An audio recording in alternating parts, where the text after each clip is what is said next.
आजकाल ब्राईड नऊवारी घालणं जास्त पसंत करतात। आता नऊवारी म्हटलं की खोपा हेअरस्टाईल ही आली। आता आपण बघूया अशा छोट्या चेहऱ्यावर आपण खोपा कसा करू शकतो।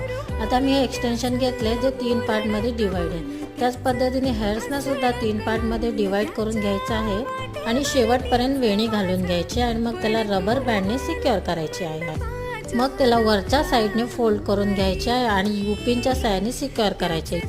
आता आपला खोपा तर रेडी झाला, पण असे छोटे हेअर्स बाहेर आले त्यामुळे ते अनइवन वाटते। त्यासाठी आपण एक हॅक करायचे।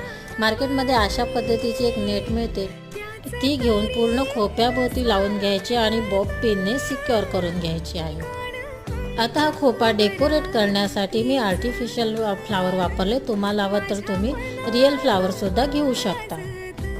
आता ही एक्सेसरीज घेऊन मी फायनल टच दिलेला आहे आणि आता हा आपला खोपा रेडी झालेला आहे। हेअरस्टाईल आवडली असेल तर